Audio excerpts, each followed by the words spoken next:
దేవునికి స్తోత్రం కలుగును గాక, దేవునికి మహిమ కలుగును గాక, ప్రభు మన దీవించును గాక. హల్లెలూయా. ప్రార్థన చేస్తున్న మహాపరిశుద్ధుడైన తండ్రి సయాన్ని కథనా చేస్తున్నాను. ఈ ఉదయకాలంలో ప్రభు నా తండ్రి నీ దాసుని శిరస్సును మరుగుపరిచి నాతో నీ బిడ్డతో మాట్లాడమని యేసుక్రీస్తు నామములో ప్రార్థించి వేడుకుంటున్నాను తండ్రి, ఆమేన్. కూర్చుందాం, అందరం కూడా కూర్చుందాం. పరిశుద్ధాత్మ దేవుడు మనతో మాట్లాడును గాక. పరిశుద్ధ గ్రంథములోంచి యెషయా గ్రంథము 41వ అధ్యాయము 10వ వచనాన్ని మనం జ్ఞాపకం చేసుకుందాం. 10వ వచనం. ఇక్కడ ఒక విషయాన్ని మనం జ్ఞాపకం చేసుకోవాలి. దేవుడు ఎప్పటికైనా సరే మనము మనుషులు ఈ లోకములో మన దగ్గర ఉన్నంత వరకు మనతో ఉండొచ్చు, మనకు తోడై ఉండొచ్చు. కానీ మనకి దేవుడు ఎప్పుడు కూడా యుగయుగాలు కూడా మనకి దేవుడు తోడుగా ఉంటాడు. చదవండి ఆ మాటని, చదవమా. నీవు నా దాసుడు వనియు నిన్ను ఉపేక్షింపక నిన్ను ఏర్పాటు చేసుకుంటున్నాను. నేను నీతో చెప్పి ఉన్నాను, నీకు నేను తోడై ఉన్నాను. భయపడకము, నీ దేవుడినై ఉన్నాను. దిగులు పడకము, నిన్ను నేను బలపరచుదును. నీకు సహాయం చేయవాడును నేనే. నీతి అను నా దక్షిణత్వము నిన్ను ఆదుకొనును. హల్లెలూయా. చూడండమ్మా, ఒక్కసారి మన ఆలోచించేది, మనకి ఎవరో సాయం చేస్తారు, ఎవరో మన ఆదుకుంటారు, ఎవరో మనకి చేస్తారు, వేలు చేస్తారు అనుకుంటాం. కానీ మనం నమ్మిన వాడి మనం మోసం చేయొచ్చు. మన ఎప్పుడు మన ఎవరి మీద కూడా మనుషులు నమ్మడం కంటే యెహోవాని ఆశ్రయించటం వీలు అంటాడు దేవుడు. అందుకోసం ఈరోజు ఒకటే గుర్తుంచుకో, ఆయన నిన్ను పిలిచినవాడు నమ్మదగినవాడు, నిన్ను ఏర్పాటు చేసినవాడు నమ్మదగినవాడు. మనం అనుకుంటాం ఈరోజు మనం సృష్టించింది ఎవరు? మా తల్లిదండ్రికి నేను పుట్టానండి, నా తల్లిదండ్రులకు నేను చూస్తున్నప్పుడు నా తల్లిదండ్రుల కంటేనే నేను కన్నాను, నా తల్లిదండ్రులు నన్ను పెంచారు, నా తల్లిదండ్రులు నన్ను పెద్ద చేశారు అనుకోవచ్చు. లేదు, దేవుడే నన్ను తల్లిదండ్రుల గర్భంలో పుట్టించిందే దేవుడు.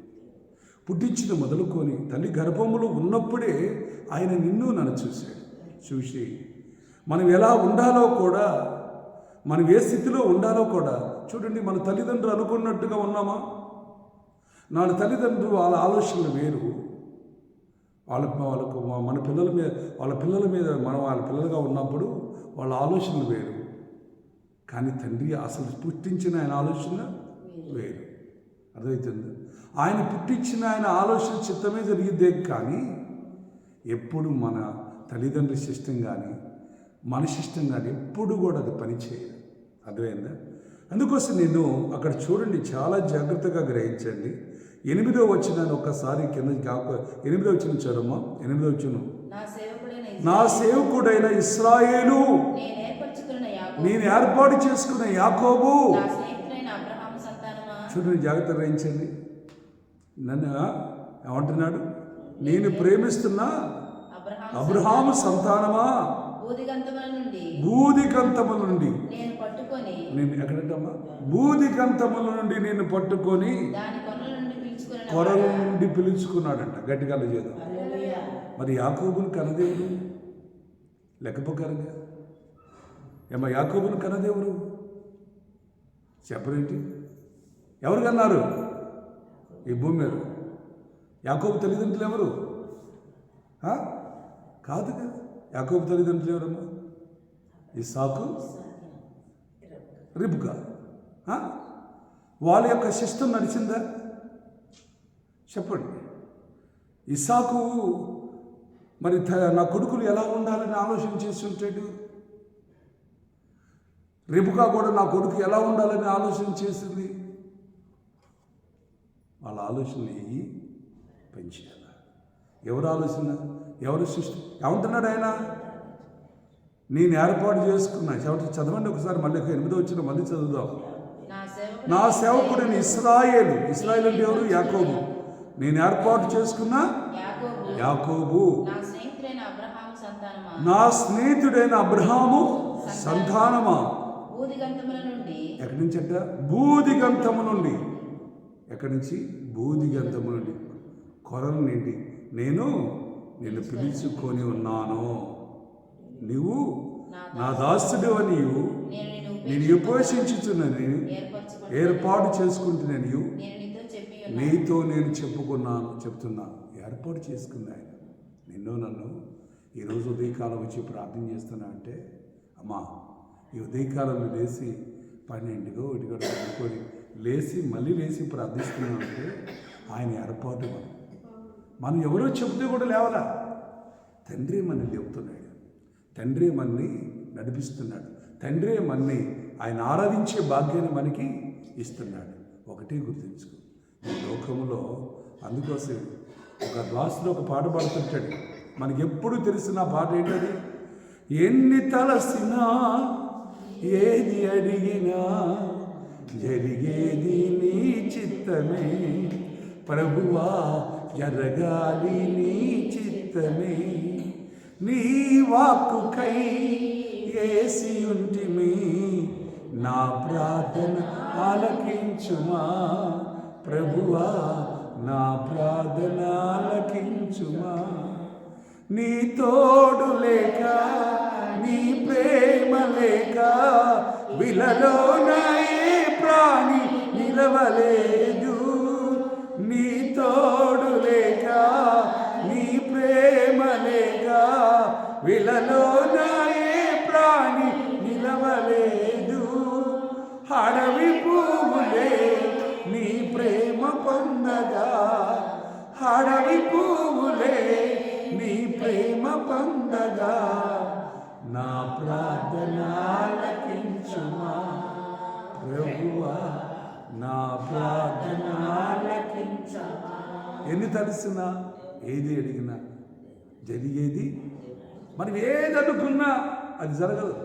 అదేందా, మన తల్లిదండ్రులు ఏదనుకున్నా అది జరగదు. అదేదన్నా, అందుకోసం మత్తయి సువార్తలు అంటాడు కదా 7వ అధ్యాయంలో 10వ వచనం, మీరు చెడ్డవారై ఉండి మీ పిల్లలకు మంచి ఇవ్వాలనుకుంటున్నారు కదా, పరలోకమందున తండ్రి తన అడుగు వారి కంటే ఎంతో నిత్యముగా మంచి ఇవులను ఇచ్చినట్ట. అమ్మా అర్థమవుతుందా? మన తల్లిదండ్రులు అడిగిన దానికంటే కూడా, మన తల్లిదండ్రి అడిగినది అతను ఎప్పుడూ మన అడిగింది ఏది కాదు. ఆయన అడిగితే అంతకంటే శ్రేష్టమైంది ఎందుకు ఇస్తున్నాడు? శ్రేష్టమైందంటే నిన్ను నన్ను సృష్టించినవాడు, నిన్ను రూపించినవాడు ఆయనే కనుక, ఏర్పాటు చేసుకున్నవాడు ఆయనే కనుక. హల్లెలూయా. ఈరోజు ఆరోగ్యం ఇచ్చింది ఆయన, ఈరోజు మన సజీవ లెక్కలు ఇచ్చింది ఆయనే. ఇప్పుడు ఇందాక మనం చెప్తున్నాం కదా, సహోదరి తిరుగుతుంది వెంటనే చనిపోయింది అని. అర్థమైందా? ఈరోజు సజీవులుగా ఉన్నామంటే అది ఆయన కృపే. హల్లెలూయా. నా ప్రియమైన చనిపోతాం, ఒకరోజు ఎప్పటికైనా చనిపోతాం. కానీ చనిపోయేది 2 విధాలుగా ఉంటుంది, ఒకటి పరలోకానికి, ఒకటి నరకానికి. ఈ లోకంలో ఉన్నంత వరకు మన క్రియలు దేవుని యందు భయభక్తులు కలిగి ఆయన భక్తులుగా ఆయన బిడ్డలుగా జీవిస్తూ అనేకులకు మేలు చేస్తూ దేవుని చిత్తాన్ని నెరవేర్చి ప్రభు యొక్క పిలుపుని అందుకొని వెళ్ళిపోతే అది పరలోకంలో ఉంటాం. ఆయన చిత్తాన్ని పక్కన నడవకుండా మన ఇష్టానుసారంగా జీవించి చనిపోతే నరకంలో ఉంటాం. అదైతుందా? నరకంలో ఉంటాం. అందుకోసం యాకోబుకు ఎవరు తోడుగా ఉన్నాడు? ఇస్సాకు తోడుగా ఉన్నాడా? రిబ్కా తోడుగా ఉన్నదా? ఎవరు తోడుగా ఉన్నారు? నేను తోడై ఉన్నాను అన్నాడు. ఎప్పుడు కూడా ఆయన్ని, యాకోబుని ఇశ్రాయేలుగా మార్చింది ఆయనే, దీవించింది ఆయనే, ఇశ్రాయేలు సంతానాన్ని ఆస్వాదించింది ఆయనే. ఎప్పుడు ఆయన్ని వదిలిపెట్టిన దేవుడు కాదు. చూడండి, ద్వితీయోపదేశకాండం 31వ అధ్యాయం 6వ వచనం చదవండి. ద్వితీయోపదేశకాండం. యాకోబు సంతానం మామూలు విస్తరించిందా? కొన్ని లక్షల మంది అయ్యారు, 25 లక్షల మంది అయ్యారు. చదవండి ప్రియమైన 31వ అధ్యాయం 6వ వచనం. ఎందుకంటే దేవుడు ఇశ్రాయేలుకి ఎప్పుడునూ కూడా విడిచిన దేవుడు. తన కన్నబిడ్డలను, తను సృష్టించిన వారిని, తను ఏర్పాటు చేసుకున్న వారిని ఎప్పుడు కూడా దేవుడు విడిచిపెట్టిన వాడు కాదు. ఆయన విడిచిపెడితే మన తల్లిదండ్రులు మనం మర్చిపోవచ్చు, మనం విడిచిపెట్టచ్చు. ద్వితీయోపదేశకాండం 31వ అధ్యాయం 6వ వచనం 6 నుంచి 8 వరకు చదువున్నాం. భయపడకుడి. ఎవరి గురించి? ఐగుప్తులో కానాన్ దేశంలో ఉన్న వారి గురించి మీరు అస్సలు భయపడాల్సిన అవసరం లేదు. వాడు ఎత్తున్నా, వాడు ఎంత ఎంత బలవంతులుగా ఉన్నా మీరు భయపడద్దు. నీతో కూడా వచ్చేవాడు నీ దేవుడని యెహోవా, నేను ఎడవడు నేను ఎడవాయుడు. గట్టిగా చేద్దామా? ఎప్పుడు కూడా మా నీతో వచ్చేవాడు నీ దేవుడైనా యెహోవా, నేను ఎడవడు. నేను ఒక్కరోజు రమ్మా ఒక్క క్షణం కూడా నేను విడిచిపెట్టి ఉండే దేవుడు కాదు. అదే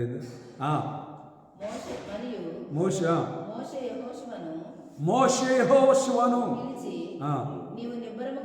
నువ్వు నిబ్బరము కలిగి ధైర్యముగా ఉండు.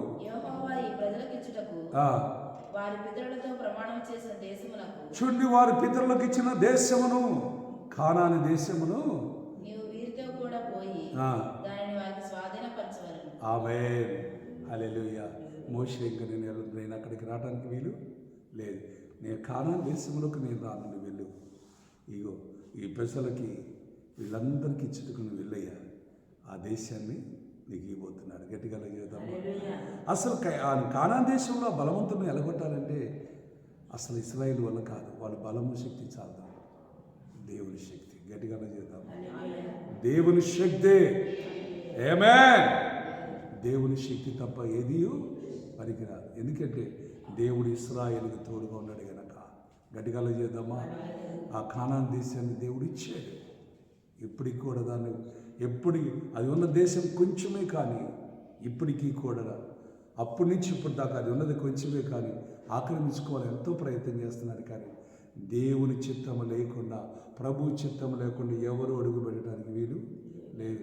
అందుకోసం అన్ని దేశాల కంటే అది చిన్న దేశమైన ఇశ్రాయేలు దేవుడు బహుగా ఆశీర్వదించాడు, బహు బలవంతులుగా ఉంచాడు. అంతేనా ప్రేమైన దేవుని బిడ్డలారా, వాళ్ళ దగ్గర ఉన్న ఆయుధాలు కానీ, వాళ్ళ దగ్గర ఉన్న శక్తి కానీ, వాళ్ళ దగ్గర ఉన్న శక్తి అంటే వీటన్నిటికంటే దేవుని శక్తి వాళ్ళకు ఉంది. దేవుడు వారికి తోడుగా ఉన్నాడు. ఆ దేవుడే మనకు తోడుగా ఉన్నాడు. నమ్మిన వాడు గట్టిగా చేద్దామా? అంటే చాలా అమ్మ, నీకేం కావాలి? బంగారం కావాలా, ఇండి కావాలా, ఆస్తి కావాలా, ఎస్ఐ కావాలంటే ఏం కోరుకుంటావు? అమ్మ ఏం కావాలి చెప్పండి. ఏమే ఎస్ఐ కావాలనుకుంటే యుగయుగాలు నీతో ఉంటాడు దేవుడు. యుగయుగాలు ఆయన సన్నిధిలో సంతోషిస్తాం. ఈ లోకంలో ఎన్ని ఉన్నా, ఎన్ని ఆస్తి ఉన్నా, ఎంత ఆస్తి ఉన్నా, ఏది ఉన్నా కూడా, భార్యాభర్తలే కావచ్చు, పిల్లలే కావచ్చు, ఏది ఉన్నా కూడా కొంతకాలం వాళ్ళతో పాటు సంతోషం. అంతే తప్ప యుగయుగాలు మనం ప్రభుతో ఆనందించబోతున్నాం, ప్రభుతో కూడా యుగయుగాలు ఉండబోతున్నాం. ఎప్పుడు మనకు దేవుడు తోడుగా ఉన్నాడు. తల్లి తన సంటి బిడ్డను కరుణించుకున్నా వారైనా మనుషుదురేమో, కానీ నేను మరవని చెప్పిన దేవుడు. ఎప్పుడు ముదును వచ్చేంత వరకు నేను ఎత్తుకునేవాడు నేను అంటాడు. నా అరిచేతులతో నేను చెక్కున్నాను అంటాడు. ఎప్పుడు నీకు నేను తోడై ఉన్నాను అంటాడు. గట్టిగా చేద్దామా? ఎప్పుడు నీకు తోడుగా ఉన్నాడు. ఒకటే గుర్తుంచుకో, యాకోబుని రూపించినవాడు ఆయనే, పిలుచుకున్నవాడు ఆయనే. అర్థమైంది? అబ్రహామును ఏర్పాటు చేసుకున్నవాడు ఆయనే, ఇసాకుని ఏర్పాటు చేసుకున్నవాడు. ఈరోజు నిన్ను నన్ను ఏర్పాటు చేసుకున్నవాడు ఆయనే. ఆయన చిత్తము నెరవేర్చబడునుగాక. ఇది మొదలుకొని నిరంతరం ఒకటే గుర్తుంచు, నా ప్రభు చిత్తము లేకుండా ఏదియూ జరగదు. ప్రభు చిత్తము లేకుండా ఏదైనా నీ దగ్గరికి రావాలన్నా, ఏదైనా నీ ఎద్దరికి పోవాలన్నా ప్రభు చిత్తం. ఒక సాతాను వచ్చి నేను శోధించాలన్నా, ఒక సాతాను నేను విడిచిపెట్టిపోవాలన్నా ప్రభు చిత్తం. ప్రభువుని ఆజ్ఞ లేదు ఏదియూ అంటారు కదా. దేవుని చిత్తం లేకుండా చీమైనా కూడా నేను కొట్టడానికి వీలు లేదా. గట్టిగా చేద్దామా? ఇది మొదలుకొని నిరంతరం నీకు దేవుడు తోడే ఉన్నాడు. ప్రభు నీ చిత్తం, తండ్రి నీ చిత్తమే నీ ఎడల మా ఎడల నెరవేరాలి. అందుకోసం ప్రభు కూడా ఉంటాడు తెలుసా, తండ్రి నీ చిత్తమే తప్ప నా చిత్తం కాదయ్యా, నీ చిత్తమే సిద్ధించునుగాక అంటాడు. గట్టిగా చేద్దామా? అర్థమైందా? నీ చిత్తమైతే ప్రభా ఇది వినిపించు, నీ చిత్తమే జరుగునుగా, నా చిత్తం కాదు. ఆయన ఆశని మనిషి కుమారుడికి లోకానికి వచ్చాడు. అయ్యో తన బిడ్డలతో ఉండాలని, తన శిష్యులతో ఉండాలని, అందరి ప్రజలతో ఉండాలని ఆశ ఉంది. కానీ నా చిత్తం కాదు, నీ చిత్తం నెరవేర్చడానికి వచ్చాడు. మనం కూడా కొన్ని దినాలు ఈ లోకంలో ఒక తల్లి కావాలి కాబట్టి ఆ మరియమ్మకు ఆ రోజు యేసు ప్రభు మరి గర్భంలో జన్మించాడు కనుక మనం కూడా ఒక తల్లి గర్భంలో జన్మించాం. కానీ మనం కూడా ఆయన బిడ్డలుగా ఈ లోకంలో జీవిస్తున్నాం. మనం లోకానుసారంగా లేవు, మన ఆత్మీయసారంగా ఉన్నాం. దేవుని యొక్క చిత్తంలో నడిపించబడుతున్నాం, దేవుని మార్గంలో నడిపించబడుతున్నాం. ఈరోజు ఒక్కసారి జ్ఞాపకం, యాకోబు తోడుగా ఉన్న దేవుడు, ఇశ్రాయేలుకు తోడుగా ఉన్న దేవుడు నిత్యము నాకు తోడుగా ఉన్నాడు. నేను బలపరుస్తాడు, నేను స్థిరపరుస్తాడు. ఇక్కడి నుంచి నేను ఎప్పుడు కూడా యుగయుగాన్ని విడిచిపెట్టే దేవుడు కాదు. నా ప్రియమైన దేవుని బిడ్డలారా, ఈ లోకంలో మనుషుల ప్రేమ అంతంత వరకే. యేసయ్య ప్రేమ, యేసు ప్రభు యొక్క ప్రేమ శాశ్వతమైనది. గట్టిగా చేద్దామా? మన స్నేహితుడు ఎవరున్నారు? అంతగా నా స్నేహితుడైన అబ్రహాము చూస్తున్నప్పుడు అంటాడు, నీ కూడా ఎవరు కాదు నా ప్రియమైన దేవుని బిడ్డలారా, మన స్నేహితుడు ఆయన, మన తండ్రి, మన తల్లి ఆయనే. హల్లెలూయా! ఆయన చిత్తములో మనం నడిపించబడదాము గాక. హల్లెలూయా! అందుకోసం నా ప్రియమైన ఎప్పుడు తండ్రి నీకు తోడుగా ఉన్నప్పుడు, ప్రభు మనకు తోడుగా ఉన్నట్టు మనం దిగులు పడవద్దు, మనం భయపడవద్దు, మన కంటి మనకి నీడు కూడా రాకూడదు. ఏది జరిగినా ప్రభు చిత్తము జరుగును గాక. ఈ చిన్న మాటలు దేవుడు దీవించును గాక. ప్రార్థన చేసుకుందాం. ప్రార్థన. మా పరిశుద్ధుడైన నా తండ్రి సయ్యా, నీకు వందనాలు చెల్లిస్తున్నాను ప్రభువా. నువ్వు గొప్ప దేవుడు అయ్యా. నా తండ్రి నీకు వందనాలు చెల్లిస్తున్నాను. యాకోబుని, ఇశ్రాయేలుని పిలుచుకున్న దేవా, నీకు వందనాలు ఏర్పాటు చేసుకున్న దేవుడు, నీకు తోడే ఉన్నాను, భయపడకము, ఇదిగో నీ సహాయం చేయబడను నేనే చెప్పిన దేవుడు. నిజమే నా తండ్రి అయ్యా, నీకు వందనాలు చెల్లిస్తున్నాను. నువ్వు మాకు తోడే ఉండగా మేము దిగులు పడాల్సిన అవసరం మాకు లేదు నాయన. అయ్యా నా తండ్రి, మా దేశాన్ని, మా రాష్ట్రానికి, మా ప్రపంచ దేశానికి మీరు తోడుగా ఉండును గాక. అయ్యా నీ బిడ్డలైన వారిని విడిచిపెట్టొద్దు ప్రభు. నా తండ్రి, నీ బిడ్డలకు తోడుగా ఉండును గాక. అయ్యా మా భారతదేశం ఇశ్రాయేలుగా మార్చబడును గాక. మా తెలుగు రాష్ట్రం ఇశ్రాయేలుగా మార్చబడును గాక. అయ్యా ఇశ్రాయేలుకి తోడుగా ఉన్నట్లు మాకు తోడై ఉండు గాక. మా దేశం కానాని దేశముగా మార్చబడును గాక. అన్ని విషయంలో ఆస్వాదించబడును గాక. దీవించమని ప్రార్థిస్తున్నాను. మా తెలుగు రాష్ట్రాల్లో దీవించను నాయన. అయా నాయకులను, ప్రధానులను, ముఖ్యంగా ముఖ్యమంత్రులను మంచి జ్ఞానంతో పరిపాలన చేయనట్లుగా కృప చూపించమని ప్రార్థిస్తున్నాం ప్రభు. నా తండ్రి, తెలుగు రాష్ట్రంలో నాయకులందరినీ దీవించి, అధికారులను దీవించండి, నీ కృపలో భద్రపరచమని ప్రార్థిస్తున్నాం. ప్రతి సేవకుడు, ప్రతి సేవకురాలు, ప్రతి విశ్వాసాన్ని బలపరచమని ప్రార్థిస్తున్నాం. అయ్యా ఈరోజు ప్రయాణంలో వారు చేస్తున్న పనుల్లోని అన్ని విషయాల్లో కూడా మీరు తోడుగా ఉండమని యేసు నామంలో ప్రార్థించి వేడుకుంటున్నాను తండ్రి. ఆమేన్, ఆమేన్. ప్రభు మీకు తోడేండి, బలపరిచి స్థిరపరచును గాక. ఆమేన్.